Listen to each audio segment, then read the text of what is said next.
I noticed it by accident. The lesson was almost over. The teacher was writing something on the board, and I was just staring ahead, waiting for the bell. Then Marina, who was sitting in front of me, moved her notebook a little to the side. On the open page, my name was written in big letters, Max. I froze. At first, I did not even believe it. I thought maybe I had imagined it. But no, it was definitely my name.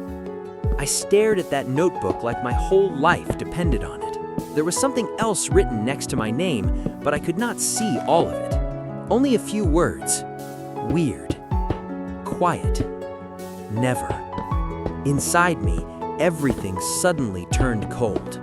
My brain finished the rest on its own. Weird. Quiet. Never talks normally. Never makes friends with anyone. I could already hear it all inside my head. Marina quickly closed the notebook, but it was too late. I had already seen it. And for the rest of the day, I could think of only one thing. What exactly had she written about me? At break, she was laughing with her friends, and I was sure it was about me. In the next lesson, she whispered something to Olya, and again, I was sure it was about me. When someone looked in my direction once and then quickly looked away, I already knew. It had to be something bad. I walked home angry. Not just upset, angry. At Marina, at the class, at myself. Because once again, I had missed it. Once again, I had not understood in time. Once again, I was the last one to find out what people really thought of me. That evening, I even opened the class chat to send Marina something sharp. Something like, if you want to say something about me, say it to my face. I was already close to pressing send, but I did not. Not because I had calmed down, but because my mom walked into my room at that moment and saw the look on my face. "What happened?" she asked. "Nothing." She sat down next to me. "You look like someone who is about to either start a fight or cry." I stayed quiet for about 3 seconds. Then I told her everything. She listened and said, "Do you know for sure what was written there?"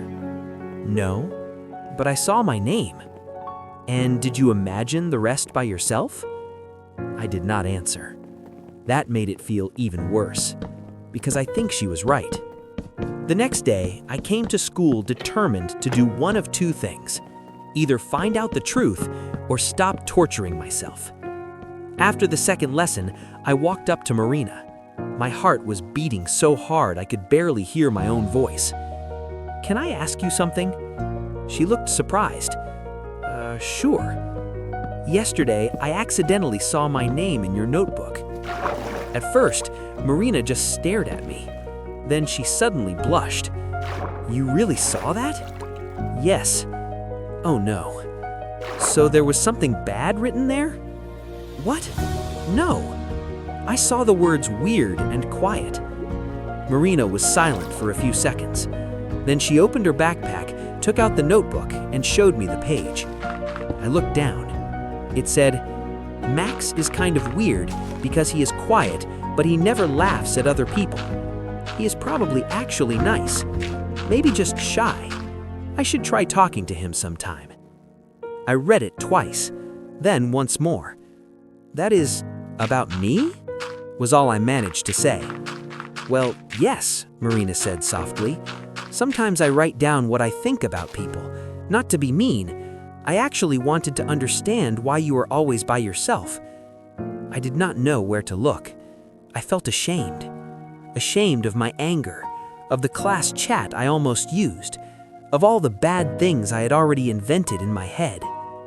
Marina gave a nervous little smile. "To be honest, I was going to ask if you wanted to sit with us on the school trip next week, but now that sounds kind of weird."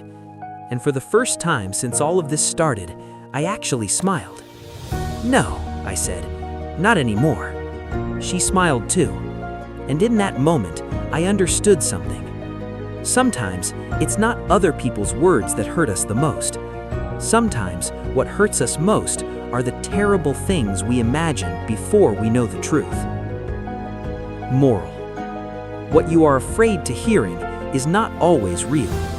Sometimes your own fear invents the scariest version of the story for you.